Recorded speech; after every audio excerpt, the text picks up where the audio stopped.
आमिर खान, सलमान खान, शाहरुख खान, अक्षय कुमार, अजय देवगन, इतने बड़े बड़े कलाकारों के साथ कम तक काम कर रहा है तू। तू बोलता है कि तेरे पास पैसा नहीं है, हैं? और अभी तेरी वो गदर गदर है उठी, 500 करोड़ उसने कमाए हैं, तो तेरे को 5 करोड़ तो दिए होंगे। अब मैं उनको क्या बोलूँ यार कि 5 करोड़। उनको ये लगता था कि वो सब जो पैसा आता है वो सब आपस में बांट देते हैं वो। मैंने कहा ऐसा नहीं है भैया, हम लोगों का जो कीमत, हमारी जो प्राइस तय होती है फिल्म शुरू होने से पहले जो एग्रीमेंट हो, उतना ही पैसा मिलता है हमको, और हमसे ज़्यादा कुछ नहीं है। झूठ मत बोल, ये वो सब। जैसी गाड़ी रुकी, था था था, एक राइट से लेफ्ट से दो आदमी ठाक से आए, और ये चुप, आवाज़ नहीं निकालना नहीं तो जल जाएगी। दरवाजे के अंदर मुझे डाला गया, दरवाज़ा बंद किया गया, फिर चादर हटाया तो मैंने देखा एक 10 बाई 10 का रूम था जो चारों तरफ से बंद था, और मेरे सामने कम से कम 6 बंदे थे। ये फ़ोन मुझे आता है अक्टूबर का लास्ट वीक था, और मुझे एक फ़ोन आया, Mushtaq sir, how are you, कैसे हैं आप? मैं अच्छा हूँ। कौन बोल रहा है? राहुल सैनी बोल रहा हूँ सर। पहचाना? नोएडा में मिले थे। अब सर मैं हकीकत बता रहा हूँ, और नोएडा में मुझे हाँ कहना पड़ता है, ये हकीकत है। और मैं सारे लोग ऐसे बोले हाँ हाँ हाँ, हम लोग बोलते हैं ना हाँ हाँ हाँ, या हाँ हाँ पहचान। अब इसके अलावा आप क्या बोलेंगे? हाँ बोलिए बोलिए, क्या बात है? सर एक हमारा एक अवार्ड शो है, हमको अवार्ड देना है, लोगों को सम्मानित करना है, उन लोगों को जिन्होंने अपने अपने फील्ड में ऐसा ऐसा काम है। उसमें डॉक्टर्स भी हैं, उसमें आर्मी पर्सनस भी हैं, कुछ खिलाड़ी भी हैं, तो ऐसे ऐसे ऐसे हैं जो अब बुज़ुर्ग हो गए हैं, तो हम उनको सम्मानित करना चाहते हैं। मैंने कहा चलो ठीक है ठीक है ठीक है। मैंने कहा कितने कितने लोगों को कम करना पड़ेगा? सर ऐसे ज़्यादा कुछ नहीं सर, कम से 25-30 लोग होंगे हैं, और एक छोटा सा गेट टुगेदर है सर, ये होगा, आपको आना है। मैंने कहा यार देखो ये बताओ तुम्हारा बजट क्या है? तो उसने बोला कि सर हमारा बजट 50,000 का है। नहीं यार, मैंने कहा ये 50,000 तो कम है। वो मैंने कहा कम से कम 1 लाख रुपए होना चाहिए। सर 1 लाख रुपए तो ज़्यादा हो जाएगा, ऐसा है वैसा, आप कीजिए ना कर सर प्लीज़। सर आप हार्डली 1 घंटे में आप स्टेज में नहीं रहेंगे, हार्डली 1 घंटे में आपको हम फ्री कर देंगे। अरे यार, मैंने कहा चलो ठीक है। मैंने कहा नहीं यार लेकिन सर, अच्छा मैंने कहा 75,000 कर दे। सर मैं कर दूंगा करता हूँ, लेकिन 50 तो 100%। तो उसने, सर ये बात हुई मेरी, और नेक्स्ट डे, हाँ नहीं नेक्स्ट डे नहीं, उसने 4 नवंबर को 25,000 रुपये अकाउंट में डाल दिए। 25,000 रुपये अकाउंट में डाल दिए, और 8 तारीख को मेरी टिकट हो गई बॉम्बे से दिल्ली। 15:45 मतलब पौने 4 बजे की एयर इंडिया की फ़्लाइट भी उसने कर दिया। और उसके बाद उसने जब ये करने के बाद उसने बोला सर आपके पैसे भी आ गए। मैंने कहा हाँ आए तुम्हारे 25,000 रुपये। और बोले आपने टिकट भी मैंने कर दिया। हाँ ठीक है। उसके बाद रिटर्न टिकट भी किया सर उसने नेक्स्ट डे की, मतलब 21 तारीख की 1 बजे की टिकट भी, रिटर्न टिकट भी कर दिया उसने। मैंने कहा ओके ठीक है ओके। फिर सर हम भूल गए, चलो ठीक है चलते रहेगा। And that day the election था उस दिन 20 तारीख को। फिर मेरे को अचानक याद आया, मैंने कहा यार उस दिन तो इलेक्शन है। फिर मैंने टिकट देखा, मैंने कहा पौने 4 बजे की फ़्लाइट है, सुबह में वोट दे के आराम से हम जा सकते हैं, नो प्रॉब्लम। फिर उस दिन हमने, और उसके बाद फिर उसका फ़ोन भी आया, सर याद है ना कल आपको आना है? मैंने कहा हाँ हाँ हाँ हाँ यार। मैंने कहा यार इलेक्शन भी है यहाँ पर। बोले सर आपकी टिकट ही पौने 4 बजे की, वो टेंशन नहीं है। मैंने कहा चलो ठीक है नो प्रॉब्लम। अब उसके बाद सर हमने तैयारी की सुबह उठ करके, और अपना वोट डालने गए वाइफ के साथ, वोट डाल के आए, और कुछ 2:20 से 25 मिनट में मैं एयरपोर्ट पहुंच गया। वहाँ जाके पता चला कि फ़्लाइट 1 घंटा लेट है। 1 घंटा लेट है मतलब कुछ पौने 5 बजे का टाइम बता रहा था कि अब फ़्लाइट आपकी 1 सवा घंटा लेट हो गई। मैंने उसको फ़ोन किया, मैंने उसको फ़ोन करके बोला, मैंने कहा यार राहुल सैनी नाम बताया था उसने। मैंने कहा राहुल यार ये फ़्लाइट लेट हो गई है, और पता नहीं यार ये कब पहुंचेगी वहाँ, 7 साढ़े 7 बज जाएगा, फिर वहाँ से मेरठ जाना है। सर कोई प्रॉब्लम सही 1.5 से 2 घंटा लगेगा सर आपको। अरे मैंने कहा नहीं यार, मैं दिल्ली इतने बार आया हूँ, दिल्ली से निकलने में 1-2 घंटा लग जाता है यार, और फिर वहाँ से मेरठ जाना। मैंने कहा 3-3.5 घंटे से कम नहीं लगेगा। और फिर वहाँ पहुँचूंगा कब मैं यार, 7-10 साढ़े 10 बज जाएगा शो। तो मेरा ये कहने का था यार, वो ये कह दे मुझे कि सर ठीक है फिर बाद में देखते हैं कुछ, लेकिन वो ये कह रहा था कि नहीं सर आप टेंशन मत लीजिए, आपको तो आपका मैं लास्ट में एंट्री रखूँगा, है ना? आप 11 बजे तक भी आएंगे मेरे पास तो नो प्रॉब्लम, क्योंकि मैं आपको, और ज़्यादा नहीं सर, मैं तो आपको, मैं कहता हूँ 20-25 मिनट में आपको कुछ लोगों को अवार्ड देने के बाद मैं आपको छोड़ दूँगा, ये कहा उसने। तो मैंने कहा चलो ठीक है, एडवांस भी दिया हुआ है, वहाँ जाके पैसा भी मिल जाएगा, और अपने पास रिटर्न भी टिकट है, और अच्छी बात नहीं है आपने किसी से मतलब कमिट किया हुआ कि हाँ मैं शो में आऊँगा, तो चलते हैं। अब सर वहाँ मुझसे एक गलती हो गई कि यार मैंने ये नहीं पूछा कि तू होटल कौन सा किया तूने। अक्सर क्या होता है सर, हम लोग पूछते नहीं हैं, चलो ठीक है यार, अच्छा ये होटल देंगे, प्रोग्राम में चले जाएंगे। इस तरह से मेरी फ़्लाइट लैंड हुई वहाँ पर कुछ 7 बजे लैंड हुई। उसके पहले ही उसने मुझे एक नंबर दे दिया था, उसका नाम था मनोज सिंह। उसका नंबर दिया था, सर ये ड्राइवर है जो आपको पिक करेगा, इसका नंबर ये है, जैसे ही आपको लैंड होंगे तो वो आप उसको फ़ोन कर लीजिए या ये वो आपको फ़ोन कर लेगा। जब आप जैसे ही आप लैंड होते हैं वैसे ही आप मुझे उसको फ़ोन कर लीजिए। तो मैं वहाँ पहुँचा कुछ 7 बज गया था, निकलते निकलते 7:15 बज गया, 7:30 बज गया था। फिर मैंने उसको किया कि मैं आ गया हूँ। फिर उसका भी देखा, मैं बात करते मैं बाहर से गेट से निकल रहा हूँ और उसने हाथ हिलाया कि सर मैं यहाँ पर हूँ। फिर मैं गया, एक गाड़ी खड़ी हुई थी। जनरली हम लोग क्या होता है सर, हम सीधा जाते हैं, दरवाज़ा उसने खोला, मैं सीधा जाके बैठ गया, उसने सूटकेस अपना रखा। हम लोग ये भी नहीं देखते सर कि किस कलर की गाड़ी है, उसका नंबर क्या है, कहाँ देखते हैं सर हम। अंदर बैठकर मैं सबसे पहला हमारा सवाल जो होता है, हाँ भैया आपका नाम क्या है? मनोज। अच्छा मनोज, ये बताओ यार कितना टाइम लगेगा यार यहाँ से पहुँच। तो उसने बोला सर यहाँ से 2 घंटे 2.5 घंटे में हम लोग पहुँच जाएंगे मेरठ। अच्छा चलो ठीक है ओके। हम बैठ गए सर, गाड़ी स्टार्ट हुई, हम लोग चलना शुरू किए। कुछ देर के बाद, एक आधे घंटे के बाद उसका फ़ोन आता राहुल सैनी का। वो कहता है, अरे सर ये बैठ गए ना आप? हाँ आ रहे हैं ना सर? हाँ सर मैं बैठ गया हूँ। क्यों, क्या हुआ? मैंने कहा यार देखो यार, मैं आऊँगा लेट हो जाऊँगा और आप ज़्यादा टाइम मत लेना। बोले ठीक है सर, आप टेंशन मत। सर एक मैं आपसे बात करना। बोले क्या बात है? बोले ये गाड़ी जो है ना, ये आपको जैन सिकंजी स्टॉल तक लेके जाएगी। उस मतलब वहाँ है क्या शो? मैंने नहीं बोले वहाँ तक लेके जाएगी, वहाँ से आपको दूसरी गाड़ी पिक करेगी। तो मैंने, अच्छा वहाँ भी मेरे को कुछ शक नहीं हुआ सर, फ्रैंकली स्पीकिंग होता है कई बार। मैंने कहा क्यों यार, ये गाड़ी क्यों नहीं? बोले सर वो गाड़ी वहीं तक हमको मिली है, मैं अपनी गाड़ी भेजने वाला था लेकिन मेरी गाड़ी ख़राब थी तो वो मैं भेज नहीं पाया, लेकिन अब मेरी गाड़ी ठीक हो गई है तो ये गाड़ी मेरे को वहीं तक मिली। उसने कहा सर मैं इसके आगे नहीं जा पाऊँगा, तो वहीं तक हमने इसको हायर की है, वहाँ से दूसरी गाड़ी आएगी, ऑलरेडी आपके पहुँचने के पहले वो गाड़ी तैयार रहेगी, वो आपको पिक करेगी और मेरा बंदा जो है ना वो आपको ड्राइवर लेकर के आ जाएगा। मैंने कहा ओके नो प्रॉब्लम, होता है ऐसा। फिर वहाँ से फिर वो पानी वानी का आया पानी, वहाँ से हम लोग सिकंजी स्टॉल में हम पहुँचे, वहाँ से पानी वानी लिए, पानी पिए, वो पानी लेके आया वो। फिर क्या हुआ कि वो वहाँ पर गाड़ी चेंज हुई, मैं वहाँ से उस पर बैठा, उसके बाद जो मेरा सूटकेस उन्होंने वहाँ पे रखा और ये गाड़ी फिर शुरू हुई। तो फिर मैंने नोटिस किया कि ये जो गाड़ी चेंज हुई है, ये ड्राइवर वही है जो वहाँ से दिल्ली एयरपोर्ट से लेके आ रहा, और बंदा जो बाजू में बैठा था वहाँ से वो भी वही है, लेकिन एक तीसरा बंदा भी आ गया वहाँ पर। अब शिकंजी से जो हम लोग चले वहाँ से दूसरी गाड़ी चेंज करके, अब ये तीसरा बंदा भी आ गया। गाड़ी चली तो इस बंदे ने मेरे से बात करना शुरू कर दिया, और सर कैसे हैं, कौन सी फिल्म आ रही है, ये है वो फलाना ढेकाना, अरे सर आपकी वो फिल्म देखी, ये देखी, अरे सर वो वेलकम में आपका बहुत, वो गदर में आपका, इस तरह की बात करने लगा। अच्छा सर आपने वोट दिया क्या आज? हाँ भाई इलेक्शन, तो मैंने कहा हाँ। और सर कौन सी पार्टी हो आप, कौन सी पार्टी? मैंने कहा यार ये सब मत पूछो यार, वो वोट दे दिया।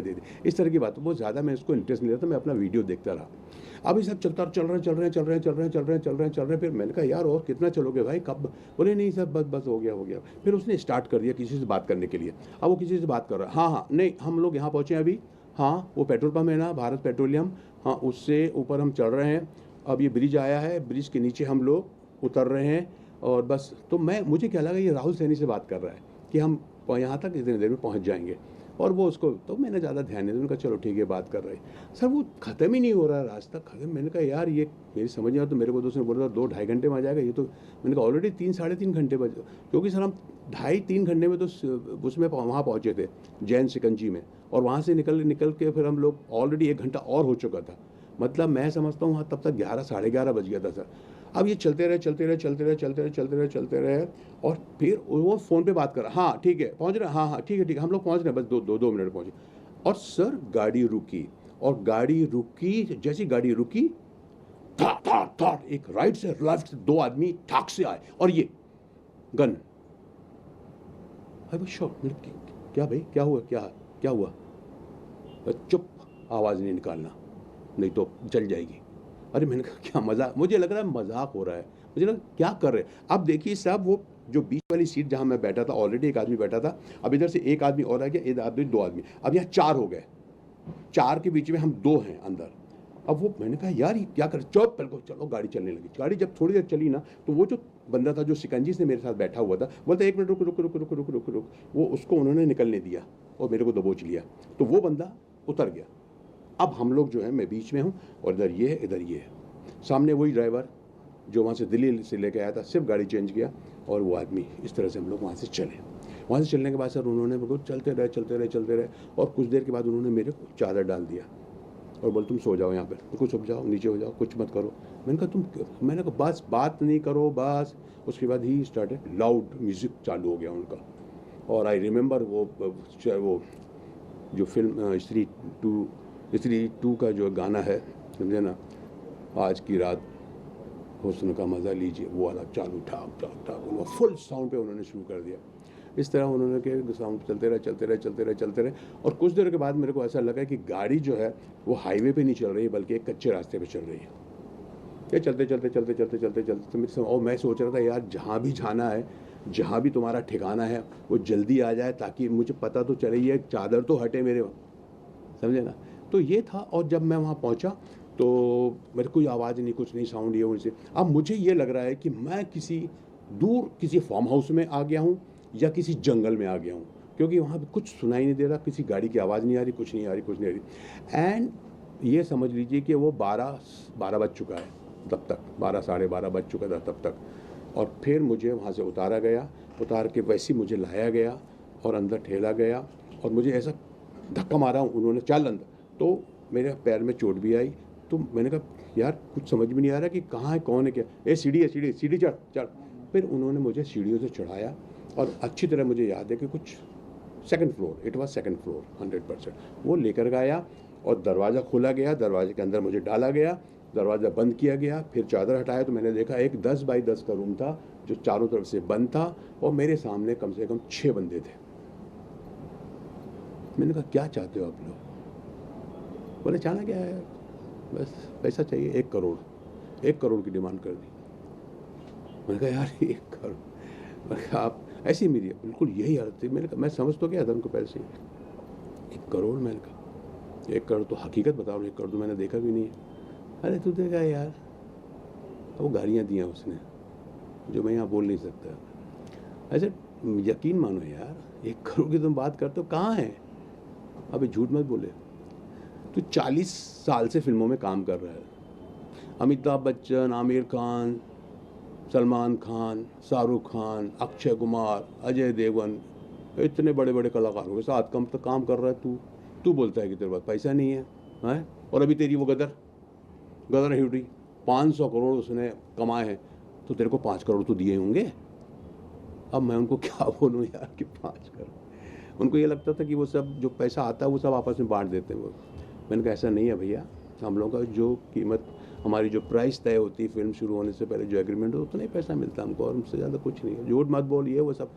फिर उन्होंने सर वो फ़ोन तो मेरा छीन ही लिया था उन्होंने, पहले वहीं गाड़ी में छीन लिया। सबसे पहले तो उन्होंने फ़ोन ही छीन लिया था मेरा, और उसके बाद पूरा चेक किया कि कहीं कुछ है कि नहीं, वो सब देख लिया था, कुछ था नहीं। आधार कार्ड था यहाँ पे, कुछ पैसे थे 4-5 हज़ार रुपये, वो भी सब ले लिए उन्होंने, समझे ना। और मेरा चश्मा भी वहाँ रह गया, ये सब कुछ, मेरा सूटकेस भी। तो वो वहाँ पर उन्होंने कहा ATM कहाँ, ATM, मैंने कहा नहीं है भाई, देख सूटकेस ला इसका। फिर उन्होंने सूटकेस लेके आया मेरा, सूटकेस खोला, उसको खोल के दिया मैंने, सूटकेस देख लो। सूटकेस को पूरा छान मारा, कुछ नहीं उसमें, समझे, कपड़े थे बस, और कुछ नहीं थे। हमने कहा हमारे पास पैसों की जरूरत नहीं पड़ती, 4-5 हज़ार रुपये ऐसे ही रख लेते हैं, अदरवाइज जो भी हमको पेमेंट करना होता है, कहीं चाय पी रहे हैं, नाश्ता कर रहे हैं, तो आजकल तो वो GPay हो जाता है सब, तो वो फ़ोन पे था सब कुछ। तो उन्होंने मेरे से सबसे पहले तो बोला इसका पिन क्या है, मुझे पिन बताना पड़ा। वहाँ पे सबसे बड़ी बात और सबसे मतलब ख़तरनाक बात क्या होती है कि आप जब किडनैप हो जाते हैं तो पहली बार मुझे लगा कि आप गुलाम हो जाते हैं, आप इतने मजबूर हो जाते हैं कि आप वो जो कहेंगे आपको करना पड़ेगा, नहीं तो पड़ेगी आपको। तो भैया बता दो, और आप गलत नहीं बता सकते।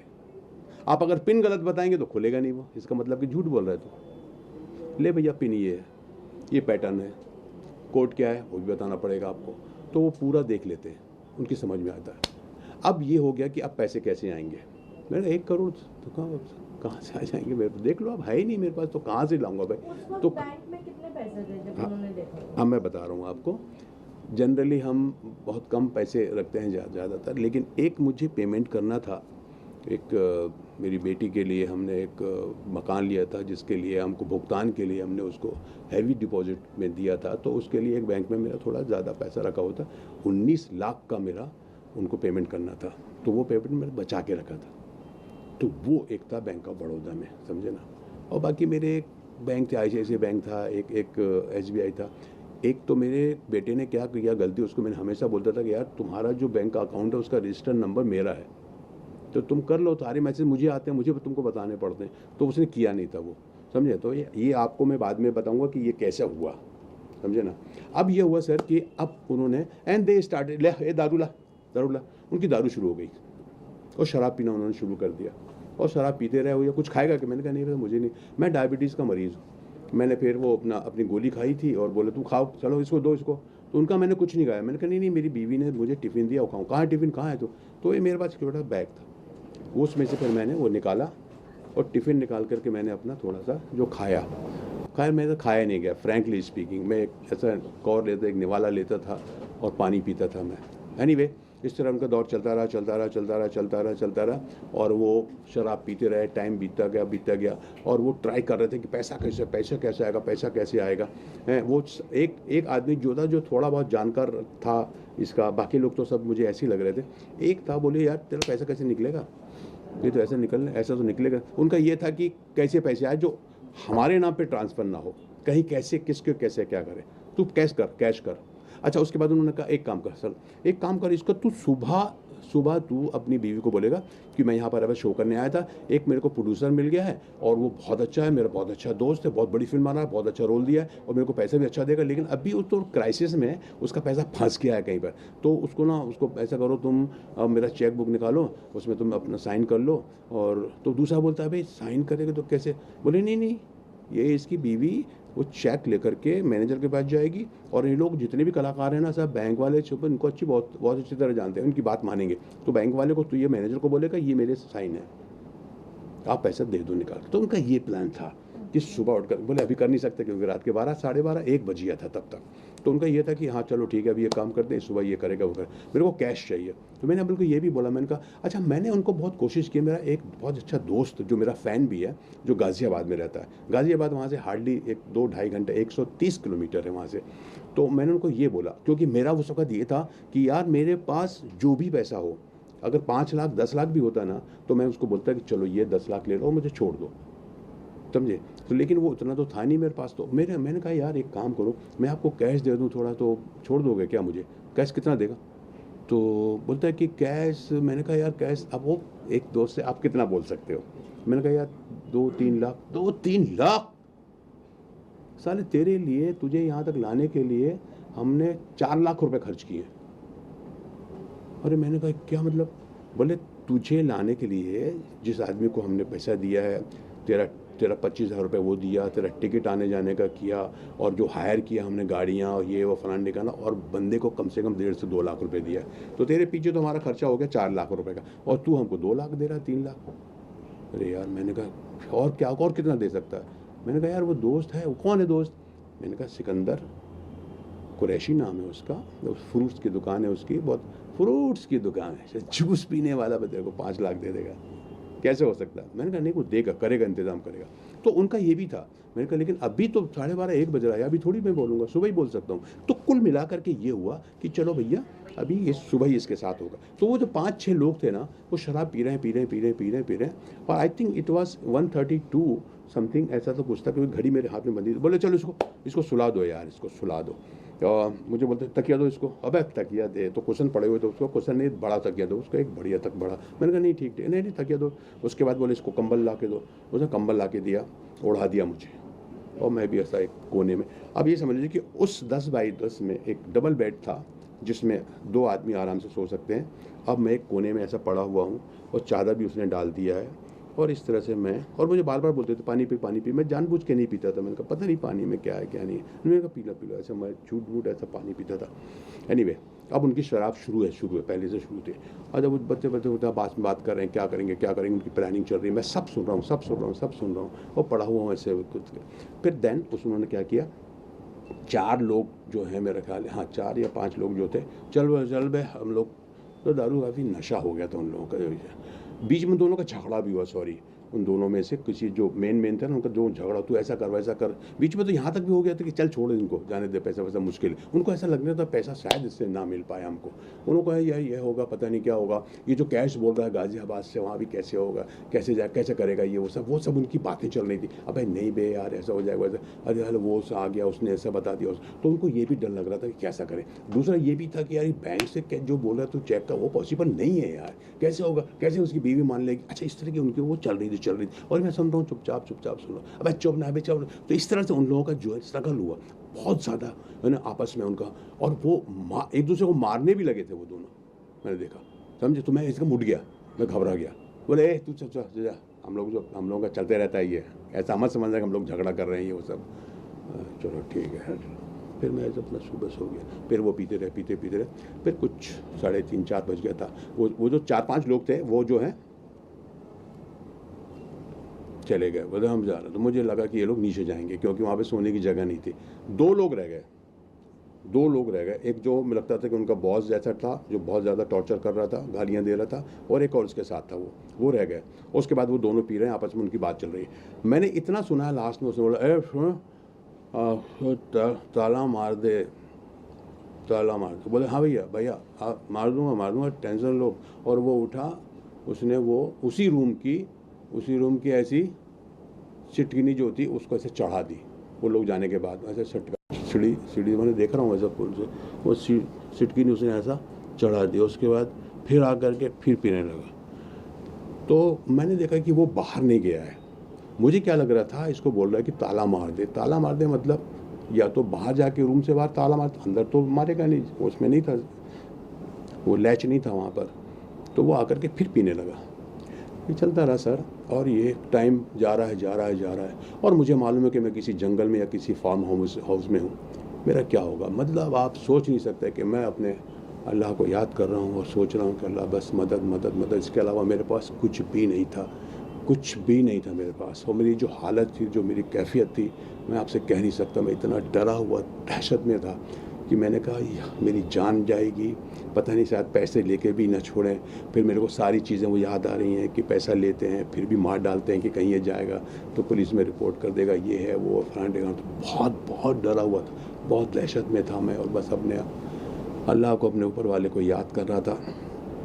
4:30, 5, 5:30, 5:45 बजे अजान की आवाज़ आ रही है, अल्लाह अकबर अल्लाह।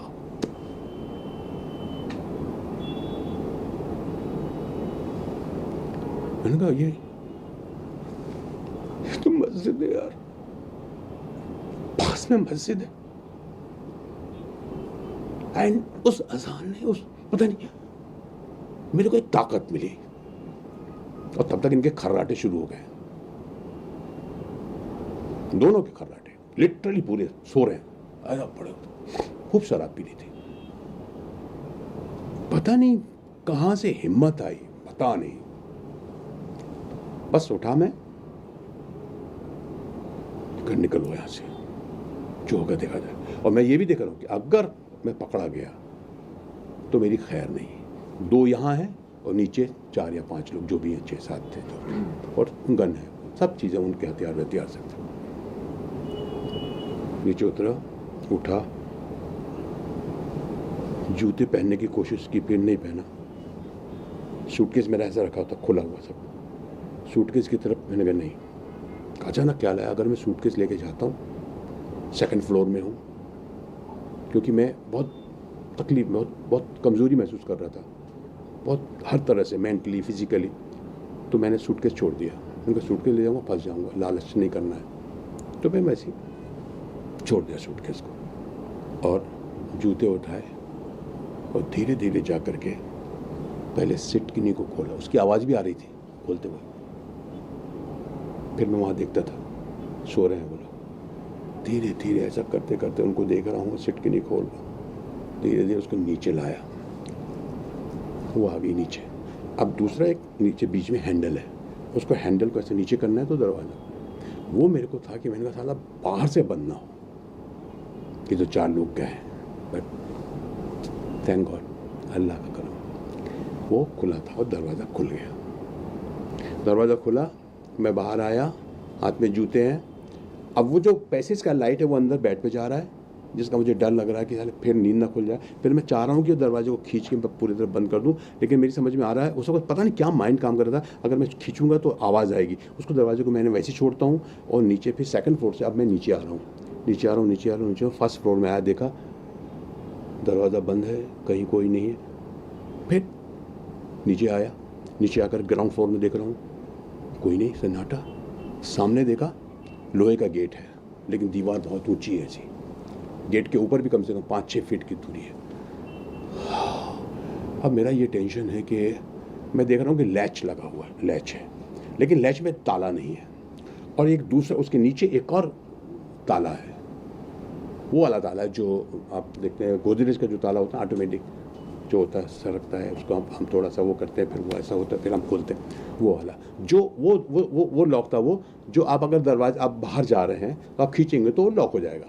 अब बाहर से आप नहीं खोल सकते जब तक आप चाबी ना हो, लेकिन आप अंदर से हैं तो खोल सकते हैं, वो वाला। तो पहले मैंने लैच खोला, उसके बाद उसको ऐसा किया, खुल गया। और जब ऐसा खींचा तो एकदम खुल गया। अरे मैंने कहा, और सब फट से मैं बाहर निकला। अब बाहर निकला and I saw and I was shocked. Oh no, this is not jungle, this is not farm house.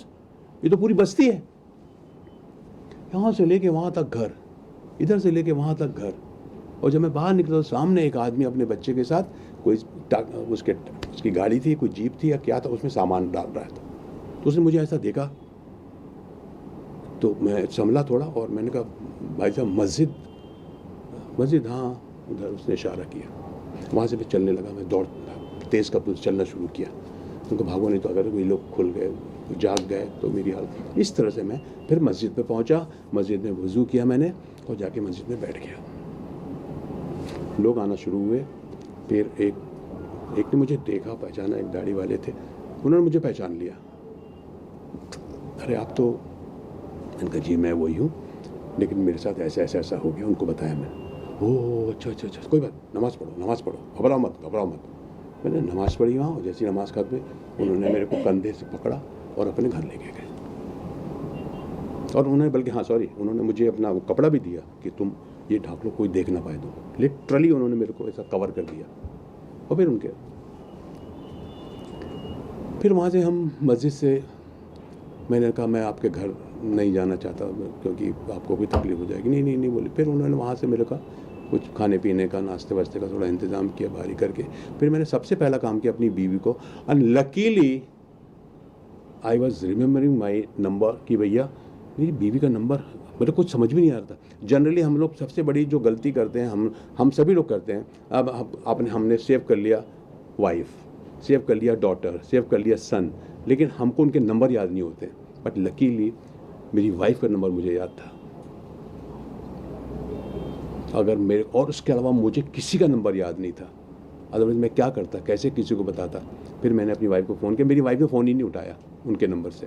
बोले पता नहीं कौन, वो भी सुबह 6:30-7 बजे, पता नहीं कौन फ़ोन कर रहा, 3-4। उसके बाद मैंने अपनी वाइफ को जो है ना, मैंने वॉइस मैसेज दिया। फिर मैंने 3 फ़ोन करता रहा। फिर उसने उठाया फ़ोन, बोले कौन है, क्या है। फिर मैंने उसको बताया मैं हूँ मुश्ताक खान भाई, ऐसा मेरे साथ हुआ। तो बिलीव ही नहीं करता है कोई। फिर मेरे बेटे को दिया उन्होंने, फिर ये सारी चीज़ें हुई। और तब जा कर के मैंने कहा सबसे पहले तुम ये काम करो कि बैंक ऑफ बड़ौदा का जो हमारा अकाउंट उसको फ्रीज़ कर दो, फ़ोन वहीं उनके पास है, क्योंकि अभी तक वो सो रहे हैं तो शायद कुछ हो जाए। फिर फ्रीज़, वो लोग गए दोनों, मेरी वाइफ गई और बैंक मैनेजर से मिली और फ्रीज़ करवा दी। लेकिन मैं एक ICICI बैंक में जो मेरा था वो मैं दिमाग में नहीं था, फ्रैंकली स्पीकिंग। और ये जो SBI का जो मेरा अकाउंट था, जिसमें मेरे बेटे ने अपना मेरा नंबर दे दिया था, और वो भी शायद बहुत ज़्यादा उसको ट्रांजेक्शन उसके नहीं हो रहे थे, बस वो 2 बैंक का हम लोग नहीं कर पाए, समझे ना।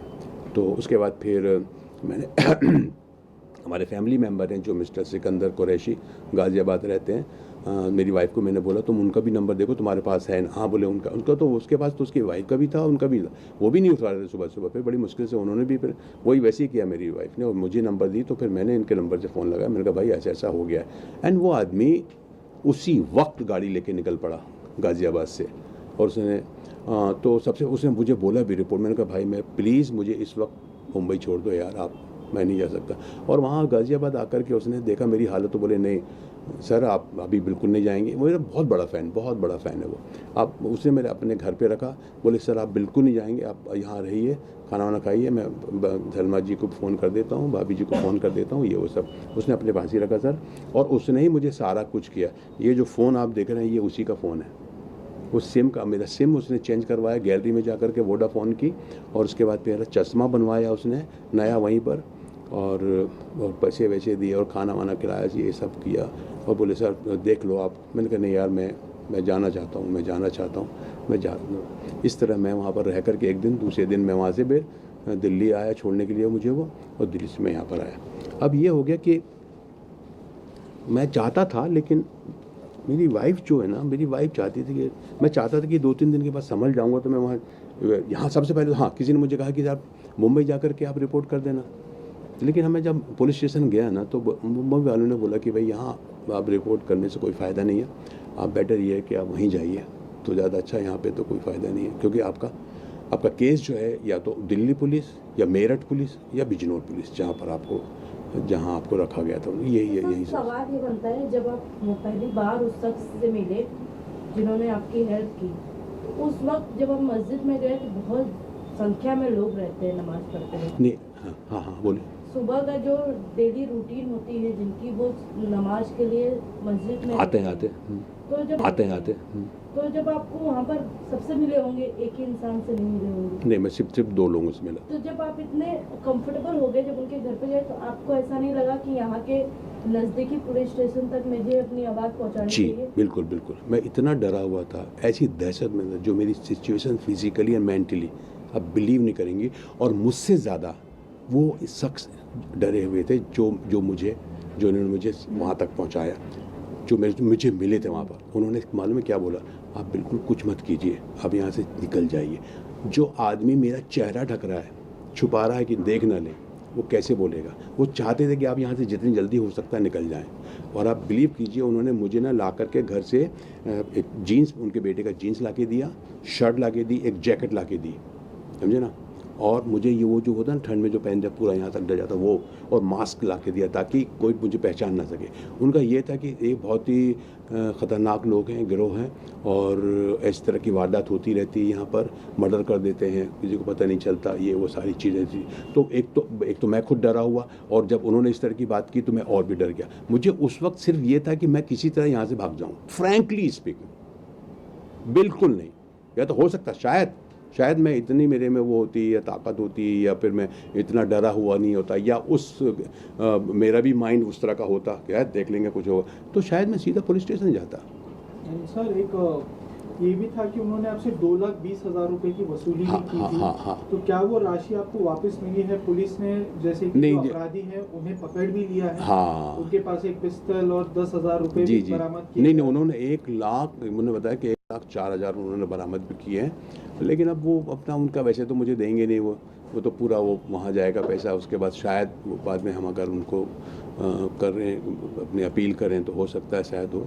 लेकिन उन्होंने क्या किया कि अब मेरा फ़ोन तो उनके पास था, जैसे कि मैंने ये जो अकाउंट मैंने फ्रीज़ कर दिया था, तो वो तो नहीं निकल सकता था ना वहाँ से पैसे। लेकिन उन्होंने अब एक उनको कोई जानकार मिल गया होगा, जो कि उन्होंने बिना उसके भी उन्होंने पैसे निकाल लिए मेरे।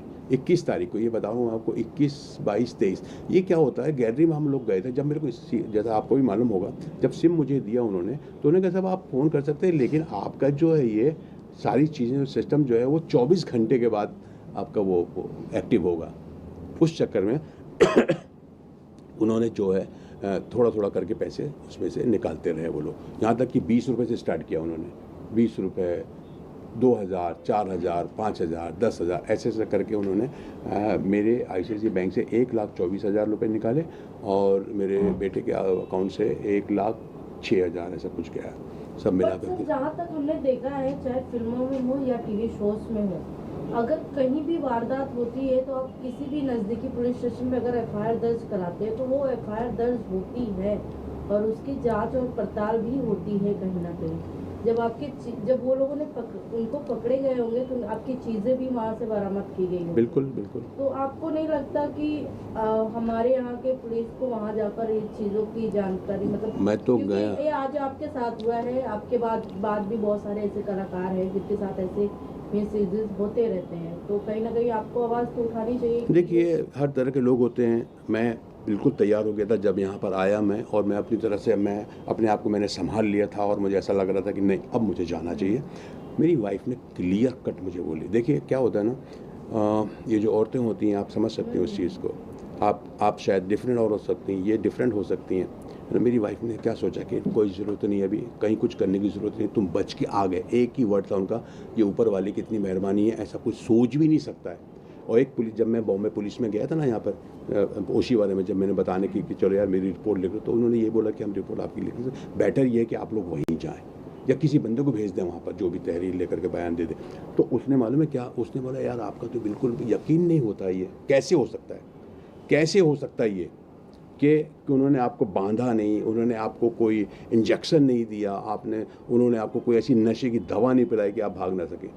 बट ये फैक्ट है, अब ये मानो तो ठीक है, नहीं तो मत मानो, ये फैक्ट है। अब मैं आपको बताऊं ना बीच बीच में क्या क्या हुआ मेरे साथ, वो तो मैंने आपको बताया नहीं। ये बीच में ये कि अरे यार तुम्हारी तो वो फिल्म थी, तुम्हारा वो उसमें ये तो पाकिस्तान का कौन सा तुम ये था गदर में, वो सनी देओल का दोस्त बंदा तुम ही ना, वही ना, उसको निकालते हैं वहाँ से। अरे साला सब हमको मालूम है, वो वेलकम को तुम्हारा एक टांग नकली है, इस तरह की बात हो रही है। तो मैंने कहा चलो उसी से पटा करके मैं निकल जाऊँ उसको, लेकिन उनका ये था कि नहीं तुम निकलोगे तो उसी वक्त जब हमको हमारा पैसा मिलेगा, समझे ना। तो ये सारी चीज़ें थी। अब क्या होता है ना, हम लोग जैसे वाइफ की बात कर लो, या मुझे भी लगता था चलो यार ख़त्म हो गया, मैं बच के आ गया। तो वाइफ का सबसे बड़ा ये था कि भैया ये बच के आ गए हो तुम, बाकी सब भूल जाओ, सीधी सी बात। लेकिन फिर भी मेरा ये था कि नहीं, मैं रिपोर्ट तो करना चाहिए। तो इसलिए मैं मुंबई पुलिस में गया हूँ। उन्होंने मुझे यही सजेस्ट नहीं किया, फ्रैंकली स्पीकिंग।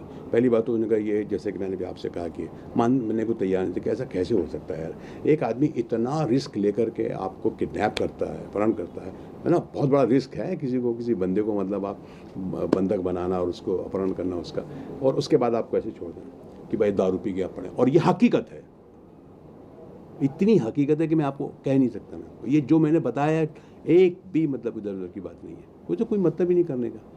वो तो आज देखो ना कितने दिनों के बाद मैं ये किया। अच्छा, उसके बाद जब मैं यहाँ पर आया तो आई वॉज सो लकी कि मेरे एक दोस्त हैं, दोस्त का एक्टर हैं वो, अनुराग आए हैं क्या यहाँ पर? हाँ, अनुराग कुशवाहा हैं ये, जो एक्टर भी हैं और फिल्म इन्होंने इनके सीरियल भी किया था।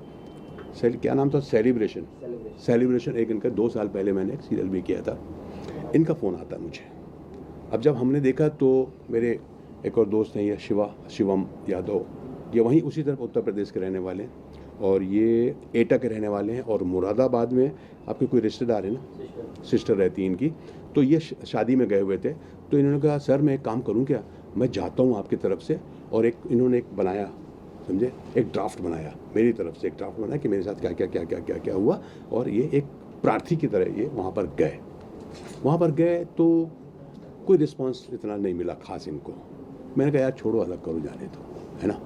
तो उनको भी लगा होगा यार जिसका हुआ है, जिसके साथ हुआ है वो तो आया नहीं, क्योंकि मेरी वाइफ ने कहा नहीं तुम नहीं जाओगे। फिर मेरी शूटिंग आ गई, शूटिंग करने लगा। मैंने कहा यार शूटिंग भी ज़रूरी है यार, तो उसकी वजह से वो बात ऐसे हो गई। लेकिन आई वाज सो लकी, अनुराग कुशवाहा मुझे 8 दिसंबर, है ना, इट वाज 8 दिसंबर, संडे था, इसका फ़ोन मुझे आया, और इसको कुछ नहीं मालूम था कि मेरे साथ ऐसा हुआ है। बोले सर कहाँ हैं आप? मैंने कहा यार मुंबई में हूँ। बोले सर एक रिक्वेस्ट है। मैंने कहा बताओ बेटा।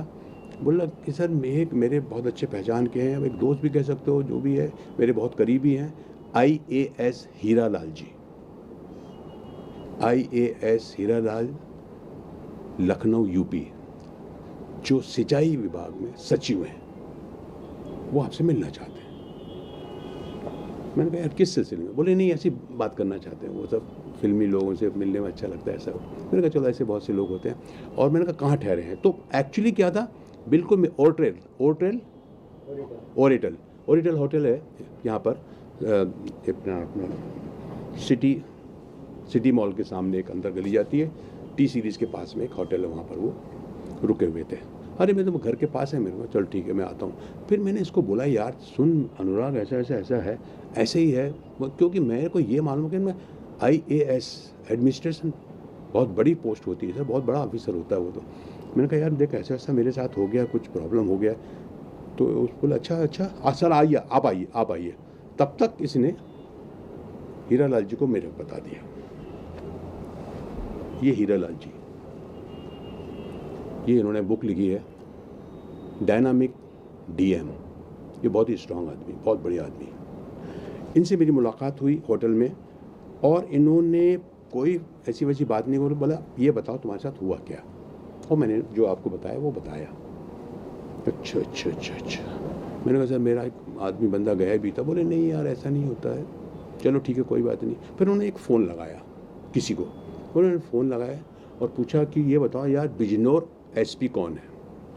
तो वहाँ से उनको पता चला कि भाई वो अभिषेक झा है। बोले उनको फ़ोन लगाओ, उनको बोलो आइए साहब हीरालाल जी बात करना चाहते हैं। सर 2 मिनट में SP का फ़ोन आया और उन्होंने वही बात मेरे सामने बोली कि यार तुम्हारे स्टेट में क्या हो रहा है। बोले सर क्या हो गया। बोले फिल्मी कलाकारों को अपहरण हो रहा है, किडनैप हो रहा है। ये कितनी शर्म की बात है यार, हमारे स्टेट की बात है ये। ऐसे यूपी में कौन कलाकार तुम्हारे पास यहाँ पर आएगा, बदनाम कर रहे हो और इसका इसके क्या बात कर रहे हो। हाँ और ऐसा वो क्या हुआ सर, ऐसा यही है वो फलाने का। और सर उसके बाद उन्होंने बोले 1 मिनट सर उनका नाम बताइए और नंबर दीजिए, मैं उनसे बात करूँगा। उन्होंने मेरा नंबर दिया SP को। सर अभी मैं मीटिंग में है, मैं थोड़ी देर के बाद उनको फ़ोन करता हूँ, आप टेंशन मत लीजिए। करेक्ट 1 घंटे के बाद मेरे को SP का फ़ोन आया, SP अभिषेक झा का बिजनौर से। सर मैं अभिषेक बोल रहा हूँ SP बिजनौर। मैंने कहा हाँ सर मैं मुश्ताक खान। हाँ बोले ये क्या है आपका मसला, क्या प्रॉब्लम है आपका। मैंने उनको फिर बताया सारी चीज़ें। ओके नो प्रॉब्लम, घबराइए मत आप, 1 घंटे में मेरी टीम आपको कांटेक्ट करेगी। और एग्जैक्टली 1 घंटे के पहले ही संग्राम सिंह जो वहाँ के CEO हैं बिजनौर, उनका फ़ोन आ गया मुझे, उनको मैंने पूरा डिटेल दिया और वो टीम जुट गई। तो हीरालाल जी के फ़ोन से कह सकता हूँ मैं बहुत ज़्यादा मतलब मुझे मदद मिली और उसके बाद काम शुरू हो गया। और उसके बाद अभिषेक झा, संग्राम Singh CO city, mister Uday Pratap जो वहाँ के इंस्पेक्टर हैं, सचिन मलिक वो परवीन मलिक, ये लोग सब जो है पूरी टीम इनकी जुट गई। और आप बिलीव करेंगे उसके बाद इन्होंने बहुत ज़बरदस्त काम किया, बहुत जल्दी काम किया। और उसके बाद मेरी शूटिंग थी इंदौर में, मैं चला गया। फिर मुझे इंदौर में इनका मैसेज मिला कि सर आप जो है ना आपको आना पड़ेगा शिनाख्त के लिए, और आप यहाँ एक बार आपको आना ही पड़ेगा।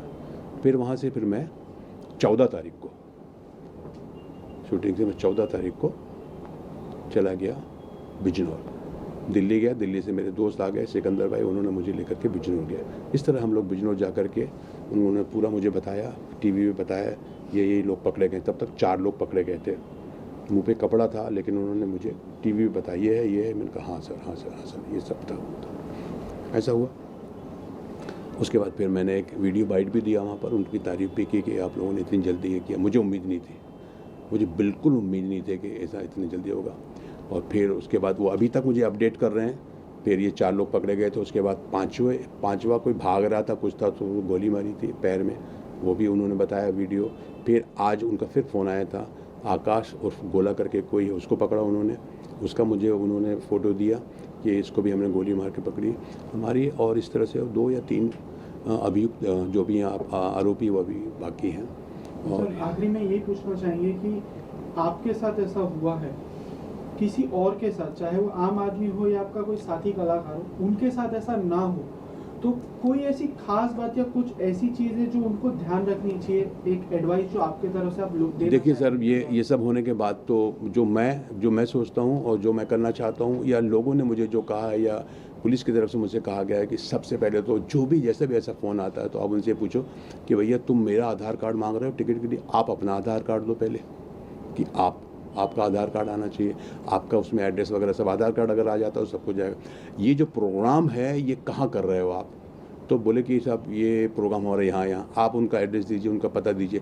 उसके बाद अगर हो सके, और बल्कि करना चाहिए कि उस एरिए के पुलिस स्टेशन में आपको इन्फॉर्म करना चाहिए कि साहब यहाँ ऐसा ऐसा एक शो हो रहा है, मुझे बुलाया जा रहा है, मैं वहाँ पर आ रहा हूँ। ये होना बहुत ज़रूरी है।